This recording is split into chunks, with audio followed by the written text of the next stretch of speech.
बिस्मिल्लाहिर्रहमानिर्रहीम। अस्सलाम वालेकुम स्टूडेंट।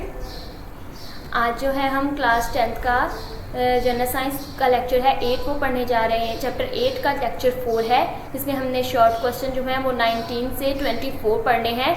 तो शुरू करते हैं। क्वेश्चन नंबर देखें 19 में है, वोल्ट मीटर की तारीफ करें। इसका आंसर देखते हैं। वोल्ट मीटर पोटेंशियल डिफरेंस मापने वाला आला है। वोल्ट मीटर उन दो नकात के पैरेलल लगाया जाता है जिनके दरमियान पोटेंशियल डिफरेंस को मालूम करना हो।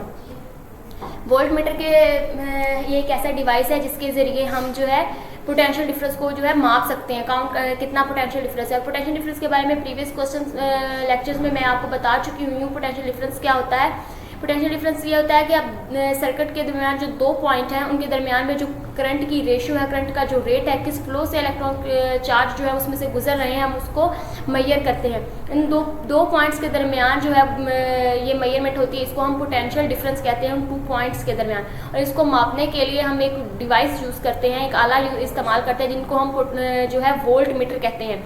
वोल्ट मीटर का क्या है, जिन 2 पॉइंट्स का हमें पोटेंशियल डिफरेंस मालूम करना होता है, उन 2 नकात या उन 2 पॉइंट्स के जो है ना पैरेलल ये जो बराबर में ये जो आला है इसको लगा दिया जाता है और उसका पोटेंशियल डिफरेंस हम इजीली मालूम कर सकते हैं। आगे हम नेक्स्ट क्वेश्चन देखते हैं। सवाल नंबर 20 है, एम मीटर की तारीफ करें। इसका आंसर देखें। एम मीटर एक ऐसा आला है जिससे करंट की पैमाइश की जाती है। एम मीटर को हमेशा सर्किट के अंदर सीरीज में लगाया जाता है। हमने प्रीवियस क्वेश्चंस में इसके बारे में भी पढ़ा हुआ है कि एम मीटर का काम क्या होता है। एम मीटर एक ऐसा डिवाइस है जिससे हम जो है वो करंट की पैमाइश करते हैं, करंट को मैयर करते हैं। किसी भी सर्किट के अंदर या किसी भी सीरीज के अंदर अगर हमें करंट मालूम करना है कि करंट की कितनी अमाउंट है, कितने फ्लो से करंट जा रहा है, कितना करंट उसमें से पास कर रहा है, तो उसके लिए हम जो डिवाइस और जो आला इस्तेमाल करते हैं उसको हम एम मीटर कहते हैं। अब इससे हम किस तरह से किसी भी करंट की पैमाइश कर सकते हैं। एम मीटर में जो सर्किट होता है, सर्किट का मतलब ये है कि वो पूरा जो जाल बिछा हुआ होता है, जैसे बैटरी, तार और बल्ब या जिस चीज़ के साथ हमने उसको कनेक्ट किया हुआ होता है, कि पूरा मिला के एक सर्किट बना देते हैं। इस सर्किट के दरमियान में जो करंट गुजर रहा होता है, हमें उसको मैयर करना है, तो उसकी सीरीज़ में हम एम मीटर को लगा देंगे, पूरे सर्किट की सीरीज़ के अंदर लगाएंगे, तो हम आसानी से जो है उसमें से गुजरने वाला जो करंट है उसको हम जो है उसकी पैमाइश कर सकते हैं। नेक्स्ट क्वेश्चन देखते हैं। सवाल नंबर है 21, गैल्वानोमीटर किस काम आता है? आंसर देखिए इसका। गैल्वानोमीटर सिर्फ करंट की मौजूदगी मालूम करने के काम आता है। हम प्रीवियस लेक्चर में इसके बारे में भी डिस्कस कर चुके हैं। क्वेश्चंस वही हैं जो हमने पीछे पढ़े हुए हैं, बस उनको थोड़ा सा चेंज किया हुआ है। उसी के बारे में मैंने आपको डिटेल में पीछे भी बताया था कि गैल्वानोमीटर एक ऐसा डिवाइस है जिससे हम किसी भी सर्किट के अंदर या किसी भी चीज़ के अंदर करंट गुजर रहा है तो ये मालूम कर सकते हैं कि करंट है या नहीं है। गैल्वानोमीटर सिर्फ इस काम आता है। ये एक ऐसा डिवाइस है, मैं फिर से रिपीट कर रही हूँ, कि जिससे हम क्या है करंट की जो है मौजूदगी को देखने के लिए कि करंट इसमें है या नहीं, हम इसका इस्तेमाल करते हैं। नेक्स्ट चलते हैं आगे। क्वेश्चन नंबर 22 है, इलेक्ट्रिक शॉक किसे कहा जाता है?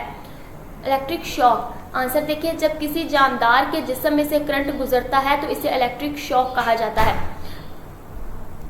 हम जानते हैं जो लिविंग ऑर्गेनिज्म है, जिनको हम जानदार कहते हैं, जो सांस लेते हैं, जैसे ह्यूमंस हैं, इंसान हैं हम, और जानवर वगैरह, ये लिविंग ऑर्गेनिजम्स में काउंट होते हैं, जानदारों में। जब इनकी बॉडी में से जब करंट गुजरता है, जब करंट को इसके साथ करंट हम इंसान जो है जब किसी स्विच वगैरह को हाथ लगा ले करंट, तो हमारी बॉडी में से जब करंट गुजरता है तो हमें एक शॉक लगता है, इसको हम इलेक्ट्रिक शॉक कहते हैं। जब ये मस्ट याद रखें कि जब किसी जानदार के जिस्म में से करंट गुजरता है तो उसे हम इलेक्ट्रिक शॉक कहेंगे।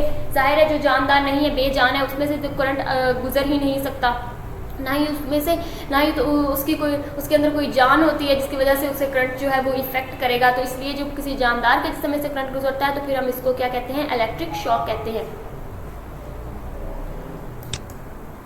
नेक्स्ट क्वेश्चन देखते हैं। क्वेश्चन नंबर 23 है, बिजली से चलने वाली एशिया मेन सप्लाई के साथ कैसे लगाई जाती हैं? आंसर देखते हैं। बिजली से चलने वाली एशिया मेन सप्लाई के मतवाजी लगाई जाती हैं। अगर बिजली से चलने वाली जो भी एशिया हैं हमारे घर में आजकल जो इलेक्ट्रिकल अप्लायंसेज हैं, कितने हमारे आम नज़र दौड़ाएं हमारे घर में, तो बिजली से चलने वाली न जाने कितनी चीज़ें हमें नज़र आ जाती हैं। हमारा ओवन है, हमारा फ्रिज है, हमारा रेफ्रिजरेटर है, हमारी वॉशिंग मशीन है, कुछ भी जो बिजली से चलने वाला है उसको मेन सप्लाई की अगर हम मतवाजी लगाएंगे, मेन सप्लाई हमारे जो आ रही होती है करंट की, उसके साथ लगाए तो हम आसानी से जो है वो उसमें से जो है करंट वो गुजरेगा और उस चीज़ को हम चला सकते हैं। नेक्स्ट क्वेश्चन है, लास्ट क्वेश्चन जो है हमारा क्वेश्चन नंबर 24 है, डायरेक्ट करंट यानी डीसी और अल्टरनेटिंग करंट यानी एसी में क्या फ़र्क है। ये भी प्रीवियस क्वेश्चंस में लेक्चर में मैं इसके बारे में आपको डिटेल में बता चुकी हूँ कि डायरेक्ट करंट डी को हम जो शॉर्ट फॉर्म में जो है वो डीसी कहते हैं, और जो अल्टरनेटिंग करंट है उसको शॉर्ट फॉर्म में उसको हम एसी कहेंगे, उसको हम एसी कहते हैं। अब इन दोनों में डिफरेंस क्या होता है, जैसा कि उसके नाम से ही पता चल रहा है, देखते हैं आंसर में इसका। ऐसा करंट जो हमेशा एक ही सिमत में चलता है डायरेक्ट करंट कहलाता है, यानी जो करंट है वो एक ही डायरेक्शन में जा रहा हो, अपनी डायरेक्शन को जो है वो चेंज नहीं करे, उसकी सिमत सिर्फ एक ही रहे, इसलिए हम उसको डायरेक्ट करंट कहते हैं, जो सिर्फ ओनली वन डायरेक्शन में चल रहा हो।